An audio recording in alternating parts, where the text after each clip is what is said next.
Agriculture. It's the economic engine that drives this region. On this episode of Valley's Gold, we're exploring the sights and taste of fall. From pumpkins and corn mazes to hops and craft beer, we'll learn how this region contributes to this magical season. So join me, Ryan Jacobsen, on this fun-filled adventure.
Valley's Gold is produced through a partnership between the Fresno County Farm Bureau and Valley PBS.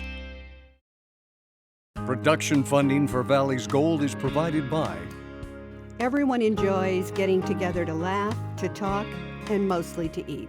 It sounds so simple, but the reality is that it takes a lot of hard work to feed us. The next time you sit down to eat, remember to thank our farmers. Garge Italian Incorporated since 1949 at 800-696-6108. The Myers Water Bank and Wildlife Project, a water resource and education program, providing an educational experience that teaches students in the Central Valley about water and wildlife. For more than 60 years, Brandt has been a major supplier of agricultural specialty products. Formerly Monterey Ag Resources, Brandt provides sustainable solutions for both conventional and organic growers. Brandt, we're proud to call the Valley home. I have found my way out of the corn maze here at Vossner Farms near Visalia. With me I have owner Kirk Vossner. Kirk, thanks for joining me today. Well, thank you very much for having me. Thanks for coming out. I'm really excited here. We're talking pumpkin patch and corn maze, but let me begin with, you're a multi-generational California farmer. That's correct. I'm actually a fourth generation farmer. And we are covering pumpkins and corn maze, but you do a little more than that. We have field corn. I've got some almonds planted, and but corn and pumpkins are mainly our main staple. Well, that's the staple I'm here to talk about, and I'm going to begin with the first crop, which is the corn maze. Okay. And we've talked about, corn is, a relatively simple crop. It's something that we see all over the country here in the valley. But talk about the crop itself, and then how do you make that beautiful design that we see in it? Well, the thing that I do differently from a lot of people is the corn maze is planted. Generally, you plant corn on say a 30-inch bed, a 38-inch bed, and what I do for this is I split that 38. So there's actually a line of corn every 19 inches. Wow, okay. So that gets it's kind of a hedgerow planting, for lack of a better way to put it. You're really helping us get lost in there. Yes, yeah, so I want it thick. I don't want you to be able to look across there and see where the next trail is. Yeah. And then a couple years ago, I finally purchased my own GPS equipment. And so what we do is we put that design together, and the design is taken from what could be popular during that time, during like a popular movie or what have you. This year it's a map of the United States, and we've used landmarks, and I'll explain that in a minute. But we get that design and we upload it in our GPS equipment, and my son actually carries the equipment looking in front of him, and I follow him on a little tractor. And we do it when the corn's about this big. Really? So the design is actually in the field all summer long. People Wow. are always surprised to find that. I am surprised. I guess they wouldn't have thought of that. We do it now when it's this big, and I've done it when it's that tall, but it's not fun. Yep, and then you got a lot of stalks to remove and put it's somewhere. It's very humid, and it's a lot of bugs, and it's not a fun thing to do. It's a lot easier when it's small. Wow. So and when do you plant this corn? One thing that's I like is that it's still green. It's not died back yet. No. Being here in the valley, I don't know if anybody's noticed, but we don't get a lot of rain. Okay, so it gets pretty dry, and we don't want the corn to dry out before Halloween. Okay. So I actually plant this about July 10th, July 15th. Okay. Year. And that way it stays green. Which is definitely on the later side compared to what you're doing. It's the later side. If you were growing from a production standpoint, it would be too late. I mean, there's guys that do it. You can still do it, but you're squeezing it, you know, the time frame then. So that's what works for us. That way it stays green right up to the end. Well, like I said, it's gorgeous, and I think you probably have your attraction for folks to come up from all over, because there's not a lot of corn mazes here in the valley. No, not anymore. There used to be quite a few, and we stayed with it. It complemented the pumpkin patch real well. Yeah. And it's become a fall tradition for a lot of people in this area, and like you say, all around. It's a tradition for my family, I know. I mean, every member of my family has worked here in one capacity or another. Yep. And you know? none of this corn maize is going to waste, though, either. So no. when it's all said and done, you're going to use it for? We chop it and sell it for silage. Okay. Yeah, right across the street, actually. Well, great. Well, now we've learned your secrets about the corn maze. Now we're surrounded by some gorgeous pumpkins. Yes. And so pumpkins is a crop that obviously in the squash family, but not a crop that I know a ton about. Begin with, how do you plant it, and when do you plant it, and what's the growing cycle for pumpkins here in the valley? Well, we plant about 15 different varieties. I try to plant by June 10th, June 20th. Okay. The Farmer's Almanac will say the full moon in June, and I've actually done that before, and surprisingly enough, it worked. But it's about a 90 to a 120 day crop. 90 to 120 depending on the variety. Those great big guys, they're 120 days. Yeah. I've got some little guys that are 90, and we've got about 15 different varieties. Pest pressures, what kind of pests do you have to worry about? And aphid and cucumber beetle are the worst. Okay.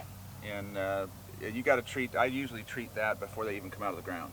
One of the questions I get from kids all the time is, there's a lot of kids, you either get the fans of the bumpy ones or the fans of not the bumpy ones that have all the bumps. What are the bumps from? Well, from what I've learned, the bumps come from mosaic virus. Yeah. It does something to that plant early on, and some varieties are better at resisting that than others. I've got one variety out there known as Magic Lantern, and most of the bumpy ones that we get come from that variety. Yeah. I mean, you can't see them, but all around this field, I've got a variety called Gladiator, and that has the suppression built into it, and it doesn't get the mosaic virus as bad. Harvest time. What does harvesting a pumpkin consist of? Well, and what are you looking for? Well, what I'm looking for is I want to make sure that pumpkin is matured to the point where it's got to be at least 2/3 orange.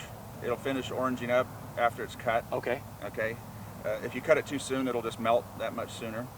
And I was a little late planting this year, and so I'm kind of a little late harvesting, but we're actually harvesting right now, getting ready for October. Yeah. And they go through and they'll cut everything off the vine and stack it up, and then we go through with trailers and pick it all up. Yeah. Well, Kirk, how do people find you here at Voster Farms? How do they find it? Yes. Well, we're right at the end of South Mooney Boulevard, just across the street from Mooney's Grove. Okay. And they can go to our website and look us up, and we're not hard to find. And you're a tradition. How many years have you been at this location? We've been here for 16 years. Wow. Okay. Yeah, and it gets bigger and better every year. That's fantastic. Like I say, it's a tradition for a lot of families. Yeah, and it's something like you talked about the school children coming out. I'm sure that's worth the reward by itself. It is. It's a very busy time for all of us, but when the place is filled up with kids and the hay rides are going and the train rides are going, we have a lot of fun. Yeah. We really do. It's very rewarding. Well, Kirk, thank you so much for joining me and teaching me a whole lot about fall traditions here in the Central Valley. Well, thanks for coming out. Appreciate it. I'm glad you didn't get lost out there. Exactly.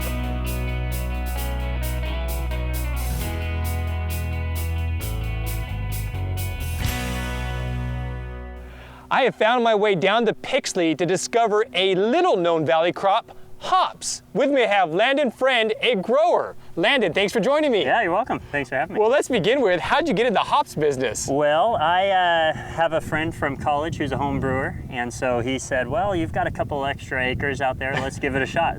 And you also have another title. You also happen to be very involved now with a new association that you helped develop. Yeah, and so that was one of the big challenges was, okay, if we're gonna put all this infrastructure together, we're gonna need some help and some, tribal knowledge from guys who've been doing it. And so we put together the California Hop Growers Association in about April last year, so it was fairly new.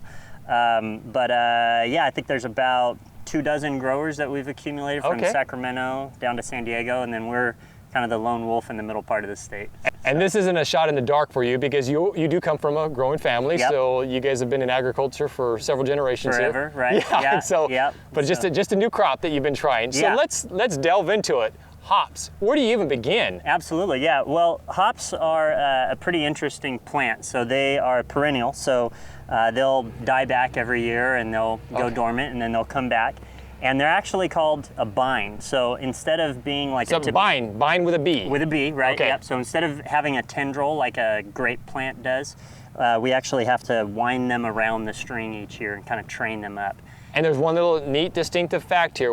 Tell me about that wine. This was something I just never even would have ever thought of with any kind of agricultural commodity. Yeah, so it's got to be clockwise. So they follow the sun. So if you're down in the southern hemisphere, it's counterclockwise, and here it's clockwise. So it will literally just wrap that pole all the way, or the string in this case. And there's something distinctive even about the string of this. You have to make sure it's the right kind of string. Right. Yeah. So typically, what's used is a core twine. We actually used apple rope or tree rope this year because it's more readily available in our area. So, and when you say bind, and that's one thing distinctive, I mean, there's not like, when you think of like a grapevine, for example, there's those little tendrils that go out and grab things. You don't have that here. It really is just the wrapping that really makes this. Yeah, and they are pretty, I don't know, pokey or spiky plant. And so like when you're taking them down, they'll really kind of bite you a little bit. And that's because they bind themselves around the whole strings. I think it's important. I think a lot of folks probably know, but there's probably those that out there that don't know this. What is hops used for? It's used for making beer. Making beer. Yeah, there's only 3 ingredients. It's hops, barley, and yeast. And other than that, you can kind of... And what's important with this is that your hops is actually, I guess you would say, the flavoring of beer. Right, yeah. So the hops don't do anything for the alcohol content in a beer. All they do is just add an aroma, right, and the bitterness of the beer. So okay. And then varieties of the state. I mean, there's not a whole lot, but you're growing things that are just not seen really any place else. Right, yeah. And in this particular hop yard, we did, I think, 6 different varieties, which is a lot for a half of an acre. But we really just kind of throughout our You're learning. It's an experiment and trying to figure out what works here in the valley. Exactly, yeah. But explain the process. When you put them in the ground, and when's the process when they start to come out of the ground on a typical year? Yeah, so they usually come up right after the last frost. They'll get all the way up the string, and you'll let them grow from, let's just call it Easter, to about the middle of September. And then what are you looking for? We're talking about, here early October. We're looking at what I think is pretty mature hops. Yeah. What quantifies it as mature and ready to be harvested? So you'll notice these cones, I'll pick a couple here and show you. We've got much different sizes. Okay. So one of these is almost the size of my pinky. The other one is about, I don't know, half an inch, I'd say. The longer the better. Because, because you just have, more mass, right, that you're able to sell. And it looks like, if I was to describe it, it looks almost like a little mini pine cone. Yeah, exactly. For some of those big trees, but this is on a much more smaller scale. Yep. But what the distinctive part of this is when you open this, it's the little flowers inside that kind of holds the secret to what the flavor is. Exactly, and these are flowers pretty much, and so we have to farm them more like a flower than a fruit. Okay, well tell me about this harvesting process. I saw you guys out here, you were cutting the binds, and it's really just, that process is pretty simple. You're just cutting it and putting it in there, and what happens after that? Yeah, well everything we do here is pretty much by hand, so it really is a labor of love in a lot of ways because it's so small. But yeah, after we cut them down, then we take them over to the harvester, and we'll actually separate the cones from the bind. And you talked about the separating it is pretty easy concept. How's the machine doing that? Yeah, so you've got a stripper, and the stripper actually pulls the plant material off of the bind. And then it goes through a wheel, and that wheel separates out the hop cones from kind of the big trashy stuff. Okay. And the cones then fall down onto a belt. Okay. And that belt is moving and pulling air through it, right? So as the cones fall down onto the belt, and as some of the leaves and other material falls onto the belt, the leaves and the light stuff gets sucked onto the belt and conveys over the back. And then the cones, you'll notice, are kind of cylindrical. They'll roll down the belt and into our bins. Wow. Okay. Yeah, so it's a pretty simple process, but it really is ingenious. There's not much to it. And one of those kind of like fun things about hops, it's not only used for beer, there's a couple little boutique things that you also use it for. Right, yeah, right. Well, it's such an aromatic flower that it can be used in potpourris, oils, medicinal purposes. Quite a few of the binds that we sold this year were to some florists that use them in weddings and as decor, So there's a lot of different other little side industries that hops are really fun to be used in. And I want to end with that if somebody wanted to find these hops in a particular beer, where are you shipping these to? So everything that we've got right now are going to 2 breweries over in San Luis Obispo. Okay. One of them is Libertine Pub. They just opened up in San Luis. They used to be in Morro Bay.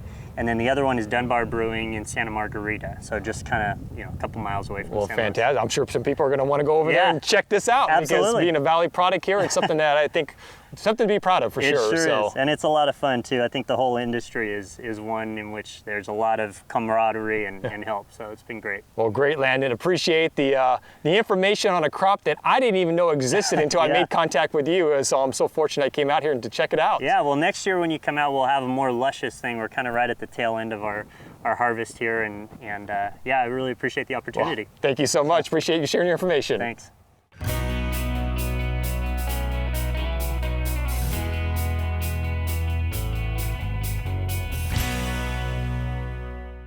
I'm in downtown Fresno at Tioga Sequoia Brewing Company. With me I have President Mike Cruz and Brewmaster Kevin Cox. Thanks for joining me, guys. Oh, it's happy that you can make it out. Well, Mike, I want to begin with you. Can you tell me a little bit about the history of Tioga Sequoia?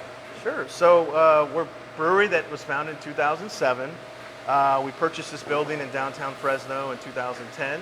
The first few years we started off as a contract brewery. We had recipes and we had other breweries manufacture or produce our beer for us. It wasn't until 2011 we made our first beer here in downtown Fresno, and we've been brewing here ever since. And one thing I'm amazed about is you have this gorgeous building downtown Fresno here. Yes, we do. It's very historic. Yeah, so about 50% of our production building is actually rated a historic building. Both buildings are over 60 years old that we've purchased and renovated in downtown Fresno, and it's an amazing place to be. We're right across the street from Chick-Chancey Park, the Grizzly Stadium, so we get a lot of fans coming over before and after the games this last summer. That's awesome. And it's a great place to be to support downtown and draw people to a downtown that I think really needs it currently in Fresno. And when you talk about the marketing of it, I think your shirt probably says it all. Drink local. That's really the branding you guys are going for. Drink local, brewed in the San Joaquin Valley. We actually actively get involved in social groups and programs and nonprofit organizations that all give back to the community, and we really know our consumer when we do that. And that's the whole point of Drink Local. Well, one thing, let's move over to beer making process. I know nothing about this, and that's why I assume we have the most important guy here when it comes to that process, the brewmaster. And let's begin with, what is a brewmaster? Well, realistically, the term means whoever is in charge of a particular production facility and has creative control. At the end of the day, everything is my responsibility. So I want to make sure everything, quality control is perfect, everything is organized. There's a lot to it. For 25 years, I've been able to be part of the craft beer movement in Fresno, so I'm really proud of that. Now explain, let's start with the beginning of the process. Go through it with me and talk about the different stages of making beer. Okay, well, in your film, you're going to be seeing a gentleman mashing in. Mash is the British term for basically crushed grains in water, hot water. He's going to be crushing the grain in the mill. So he'd be dumping the bags off of pallets, anywhere from 1,500 to 2,500 pounds of grain to do what we call a 30-barrel batch, which is about 920 gallons. The grain is not pulverized, it's actually broken where the husks are intact and the inside of the kernel is broken into pieces. So the actual husks act like a filter bed. So what you have is basically the ability to mix this grain in the big tank you see while the steam's coming out and the mixer's in there. And what's going to happen is at certain temperatures, the starches convert the enzymes to sugars. The next process is basically like your automatic drip coffee pot. We're going to strip the sweet liquid off the grain by draining it through a screen filter on the bottom of that tank, and then putting it into another tank, separating the sweet liquid from the grain. That grain then is grained out. It's still a little bit wet, it's still a little bit sweet, but most of the sugar's been stripped off of it. And then that goes out to local farmers that feed cows. So everything's pretty green. Beyond that, the sweet liquid is boiled, hops are added in different stages to get different levels of flavor and bitterness. And then finally, after the fermentation process is when we go to the bottling? Yeah, the fermentation process, basically yeast added to the sweet hop liquid, takes about anywhere from 3 to 4 weeks on average. Are you tasting every batch to know exactly when it's ready to go, or is there a scientific way to know that the beer is done and ready to move through the process? Yeah, that's the part I always get teased on, of course. there isn't a beer that leaves here that I haven't tasted many times. So we want to be that big brewery and that little brewery all at one time. And eventually we hope to build bigger plants and bigger little breweries, if that makes any sense. Exactly. But, you know, make more higher end stuff and more core beers. And Mike, that's a perfect segue towards when we talk about the small brewery, but you're big on labels. You got over 20 different labels from Tioga Sequoia. So our thing, I mean, most breweries do this, but we try and make this a staple where every brewery has their core brands. They do in different size packages, but we also do at least every 4 to 6 weeks we have a new flavor. We have about 20 different brands. So the goal with it is always to have something new and fresh in the market, and also have our core beers that the public can count on throughout every day of the year. Yeah, exactly. And the one thing I love is you put on the California spin, Valley spin there. You got a couple local products here from the ag region that you incorporate. So what we're bottling today is our 99 Honey Golden Ale, which is based off of the freeway that connects all of the cities in the San Joaquin Valley, from Bakersfield to Stockton. And the one thing I want to end with, Mike, is where can folks find your products? And I also think it's important to talk about they can now sample it here just right down the block from the brewery. Yeah, so we've been distributing our beer since the beginning, which is a big part of growing our brand and getting out there early on. Our beer is distributed everywhere in the valley. I mean, any store can really get it. You just got to ask for it. And also, too, we just this last summer, we opened up our beer garden / tap room here in downtown Fresno, where people can come sample all of our beers that we're doing at the current time, or our beers we do year round here on site. They could also buy merchandise and beer to go. Okay. And once a year we have a big annual party. We call it our anniversary open brew house, because we also we clean out our parking lot in the spring. We do specialty beers. We bring in music and food trucks, and it's a 4 or 5 hour afternoon thing that we do. And we also open up our brewery to the public to come and view and see. And Kevin is one of the guys that gives a tour. So you can meet him, and he takes you through our journey of our brewery and what all the different processes are. Well, you guys, I can't thank you enough. I knew nothing about this industry prior to coming here, and you just enlightened me a whole lot about the Valley beer industry here. Well, it's been a pleasure. Thank you guys so much. Appreciate it, the opportunity. Thank you.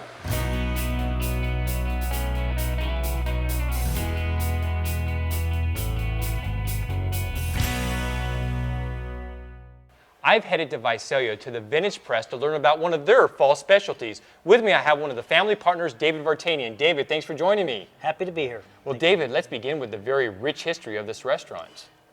The restaurant started in 1966. My father started it, and my brother and my father and I all work together to this day to make it happen day to day. And the decor here in the bar is very Victorian, and we have a number of different dining rooms on the other side, and each one has its own identity. And there are very few restaurants that I think are so strongly associated with the identity of a town as the Vintage Press is with Visalia. You guys are really a part of the fabric of this community. Well, when you've been in business close to 50 years, it just kind of happens. Exactly. Why don't you tell me about some of the specialties that you have here at the Vintage Press? You know, our menu changes somewhat daily, and we try to use everything that's seasonal and fresh. Lots of seafood, beef naturally, and veal, and then all local produce and local pumpkins. And like so many of the towns up and down the valley, I know you have a very strong farmer clientele that come here, and they like seeing their local products in your menu here. They certainly do.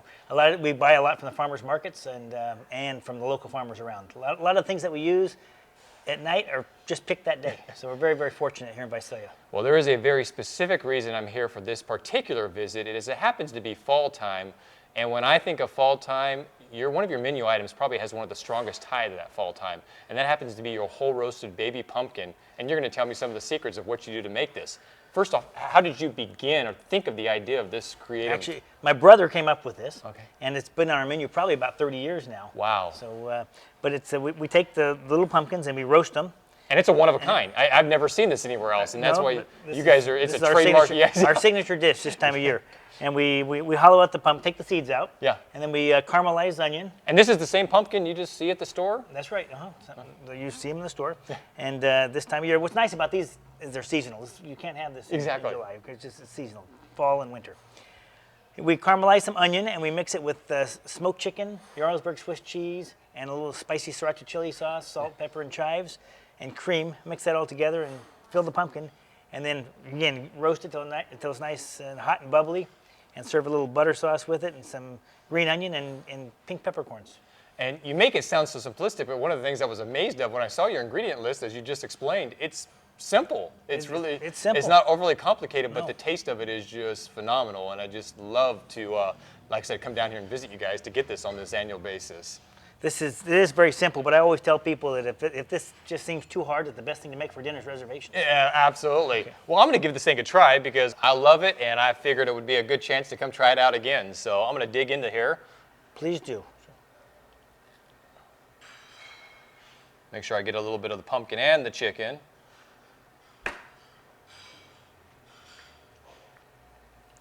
Should be spicy, smoky, creamy. It's a little bit of rich. everything. I Yeah. taste the smokiness in the chicken. And the one thing that amazes me about this dish is I'm not a big squash eater. I don't like squash a lot. The pumpkin doesn't have that typical squash taste. It's just neutral, just really adds to the flavor of what we see here on the dish here. So David, I got to give you a lot of credit. This is a one of a kind. Everybody in the Valley needs to come check this out. And as you said, RSVPs are so easy to make some reservations here on an annual basis. Very good. Thank you. Thank you very so much Thank for you. having me and Thank you. giving me some of your trade secrets.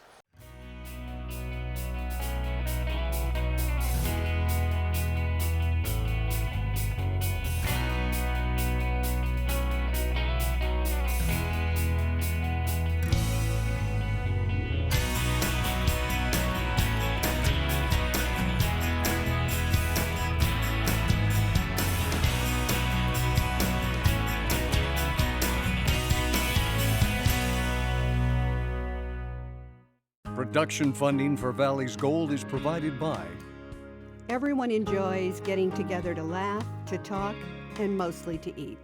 It sounds so simple, but the reality is that it takes a lot of hard work to feed us. The next time you sit down to eat, remember to thank our farmers, Garge Italian Incorporated since 1949 at 800-696-6108. The Myers Water Bank and Wildlife Project, a water resource and education program, providing an educational experience that teaches students in the Central Valley about water and wildlife. For more than 60 years, Brant has been a major supplier of agricultural specialty products. Formerly Monterey Ag Resources, Brant provides sustainable solutions for both conventional and organic growers. Brant, we're proud to call the Valley home.